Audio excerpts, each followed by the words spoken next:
Hello everyone. Icon star Allu Arjun గారు Prabhas movie మీద కొన్ని కామెంట్స్ చేశారంట. సో వాటి గురించి ఒకసారి వివరణ తీసుకునే ప్రయత్నం చేద్దాం. ప్రస్తుతం స్టూడియోలో సినీ క్రిటిక్ జగదేవ్ ఉన్నారు, వెల్కమ్ చెప్దాం. Hello sir. Sir, Allu Arjun గారు అంటే ఎలాంటి కామెంట్స్ చేశారు? యాక్చువల్గా రాజాసాబ్ సినిమా భారీ ఎక్స్పెక్టేషన్స్తో వచ్చింది. వరల్డ్ వైడ్ కలెక్షన్స్ కూడా పర్వాలేదు అనిపించింది. అంటే ప్రభాస్ ముందు సినిమాలతో పోల్చితే ఒక మెట్టు తక్కువ అంతే. బట్ సినిమా చూసిన వాళ్ళందరూ కూడా ప్రభాస్ చాలా బాగున్నాడు ఇందులో. అంటే కల్కి, ఇంతకుముందు రాధేశ్యాము అలాంటి వాటిలో కొంచెం డిఫరెంట్గా కనిపించిన పర్సన్ ఆది పురుషులో కానీ ఇందులో చాలా అంటే ఒక్కసారి ఒక 10 ఏళ్ళు వెనక్కి తగ్గినట్టుగా ఏజ్, ఆ హెయిర్ స్టైల్ కానీ బాడీ లాంగ్వేజ్ కూడా చాలా సింపుల్గా చాలా ఈజీతో డిఫరెంట్ కామెడీ టైమింగ్ ఉంటుంది ప్రభాస్కి. సో అలాంటి కామెడీ టైమింగ్ మనకు డార్లింగ్ సినిమాలో ఎలా అనిపిస్తుందో అలాంటి కామెడీ టైమింగ్తో బాగా చూపించారు. అది మాత్రం మంచి ప్లస్ పాయింట్ సినిమాకి. బట్ భారీ ఎక్స్పెక్టేషన్స్ వల్ల అంత లేదురా అని అంటున్నారు. కానీ జనరల్గా ఈ హర్రర్ కామెడీ అనేవి రొటీన్గా ఉన్నట్టుంటాయి. కొన్ని ప్యాలెస్ కోసమో ఆస్తుల కోసమో అన్నట్టుంటాయి. అందులో కూడా హిట్ అయినవి చాలా ఉన్నాయి కదా. ఇప్పుడు ఆనందో బ్రహ్మ అనే సినిమా ఒకటి వచ్చింది శ్రీనివాస్ రెడ్డి గారిది, అప్పట్లో బాగా హిట్ అయింది, అది తాప్సీ అది. సో అది కూడా అలాంటి ఆస్తి కోసం కాన్సెప్టే. తర్వాత రాజుగారి గది అనే సినిమా వచ్చింది, అది కూడా అటువంటి కాన్సెప్ట్, అది కూడా బాగా హిట్ అయింది, హర్రర్ విత్ కామెడీ. సో ఇక్కడ ఏంటంటే ఈయన రేంజ్కి అది జనాలు యాక్సెప్ట్ చేయలేకపోయారేమో, అంతగా ఆడట్లేదు అని ఒక టాక్ అయితే వచ్చింది బయటికి. అయితే ఇప్పుడు ఇదే అంశం మీద మారుతి గారు ఒక ప్రెస్ మీట్ లా పెట్టి సినిమా అయ్యాక చాలా మంది ఇలా చెప్తున్నారు అలా చెప్తున్నారు, బండిబాబు కూడా చెప్పి ఏం ఫీల్ అవ్వద్దు అన్నట్టుగా ఫీల్ అవ్వద్దు అంటే అర్థం ఏంటి? సినిమా ఆల్రెడీ బాలేదు అన్న టాక్ రాబట్టే మీరేం ఫీల్ అవ్వద్దు అని బన్నీ చెప్పాడు అన్నట్టుగా ఆ ఎక్స్లో పోస్ట్ చేసిన దాంట్లో ఉంది. ఎవరో దళము అని ఒక ఎక్స్లో ఒక ఆయన పోస్ట్ చేశాడు. సో మారుతి ఇలా అన్నారు, బన్నీ నాకు సరే జరుగుతుంటే అన్నీ మనం తీసుకోవాలి అన్నట్టుగా ఏదో ధైర్యం చెప్పబోయాడు, అందుకే మారుతి గారు ఇలా మాట్లాడారు అన్నట్టుగా ఒక మారుతి గారు చెప్పారు బన్నీ గారు నాకు ఎలాగన్నా. అంటే ఇక్కడ సినిమా అంతగా జనాల్లోకి రీచ్ అవ్వట్లేదు అనే అంశము బన్నీకి రీచ్ అయింది కాబట్టి బన్నీ ఈయనకి ఓదార్చాడు అన్నట్టుగా అక్కడ కనిపిస్తోంది మనకి. ఇప్పుడు ఒక్కొక్కసారి 2-3 రోజులకి ఎవరు మాట్లాడడానికి వీల్లేదు, చెప్పలేం. ఎందుకంటే ఒక్కొక్కసారి ఆ 2-3 రోజుల తర్వాత సినిమా అందుకుంటుంది. ఎందుకంటే ఆ స్టార్టింగ్ చూసిన ప్రేక్షకులు లేదంటే ఎవడో 2.25 రివ్యూ రాశాడు అని మనం డిసైడ్ అయిపోవడానికి వీల్లేదు, అవ్వలేం కూడా.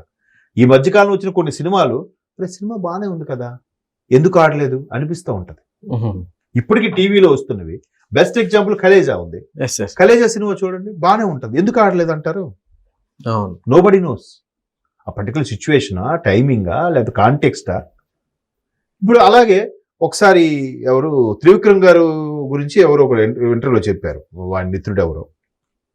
స్వయంవరం సినిమా అంట, అంటే విజయభాస్కర్ గారు ఫస్ట్ డైరెక్ట్ చేసిన సినిమా, దానికి త్రివిక్రమ్ గారు డైలాగ్స్ రాస్తే ఆ సినిమా మేబీ స్టోరీ కూడా ఆయననేమో, త్రివిక్రమ్ గారేమో, నాకు గుర్తులేదు. అది 2 రోజులు 3 రోజులు ఏం ఆడలేదంట. సరే ఇప్పుడు థియేటర్లకి ఇప్పుడు డిస్ట్రిబ్యూటర్లకి చెప్పి ఒక 4 రోజులు ఉంచండి అన్నారు. 4వ రోజు నుంచి సినిమా అందుకుందంట. మరి అదేంటది? ముందు 3 రోజులు ఆడకపోవడం ఏంటి, 4వ రోజు సినిమా అందుకోవడం ఏంటి?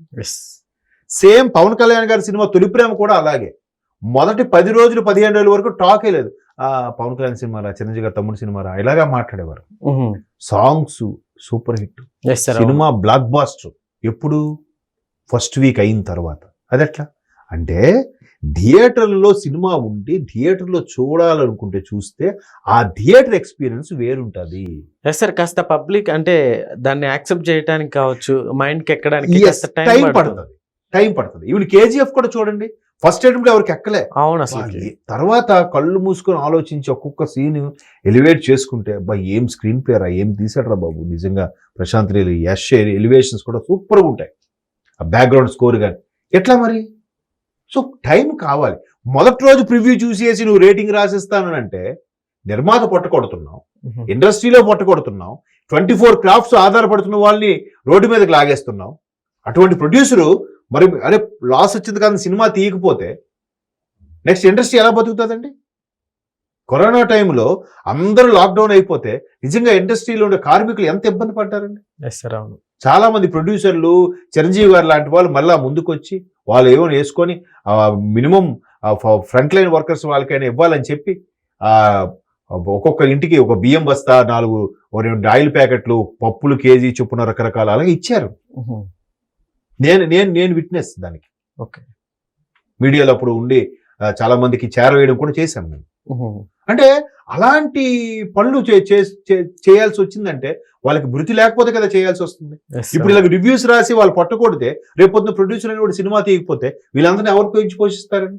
వాళ్ళే కాదు, పరోక్షంగా కొన్ని వందల మంది రివ్యూ రాసే వాళ్ళు ఉన్నారు, కొన్ని వందల మంది ఛానల్స్ సినిమాల మీద నడిపించే వాళ్ళు ఉన్నారు.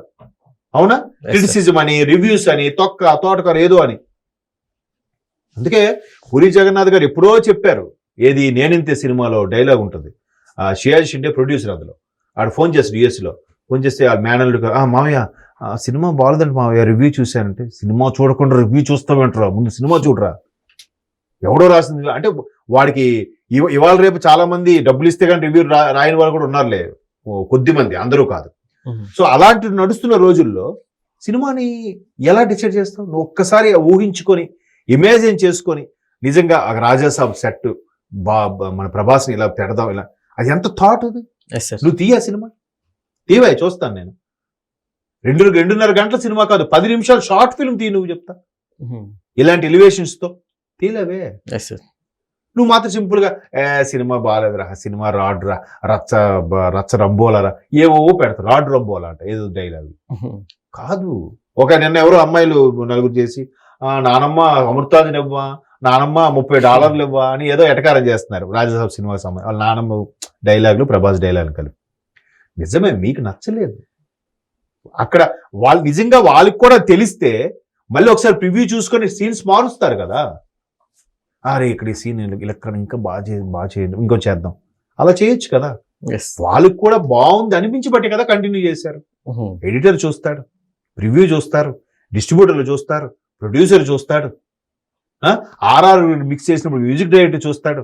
ఇంతమంది ఓకే సినిమా బాగానే వచ్చింది అనుకున్న వాళ్ళు వీళ్ళు వచ్చి సింపుల్ గా అన్ని కోట్లు ఖర్చు పెడితే ప్రభాస్ తప్ప సినిమాలో ఏం లేదబ్బా అంటే ఓపిక పట్టండి. మీరు అన్నట్టు కొంచెం ఎక్కడ కూడా టైం పడుతుంది.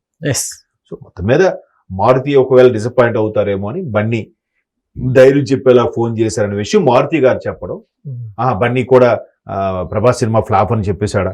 ఇప్పుడు మళ్ళీ ప్రభాస్ ఫ్యాన్ కి బన్నీ ఫ్యాన్స్ కి కోల్డ్ వారు సోషల్ మీడియాలో. ఆయన సార్ సినిమా కలెక్షన్స్ వస్తాయి, మీరే ఆధారపడకండి అని ఏదో ధైర్యం. మీరు జనరల్ గా డిసప్పాయింట్ నుండి ఎవరైనా ఫోన్ చేసి ఓదార్చడం తప్ప బన్నీ చేసిన తప్పేం కాదు కదా. సో అట్లా రకరకాలుగా అవుతుంటే ఈ సోషల్ మీడియా వచ్చాక కొంచెం కంపు అవుతుంది, పెంట అవుతుంది, కొన్ని విషయాలు మంచి కూడా జరుగుతున్నాయి, కానీ పెంట అయ్యేవి ఎక్కువ అవుతుంది. Okay sir, thank you.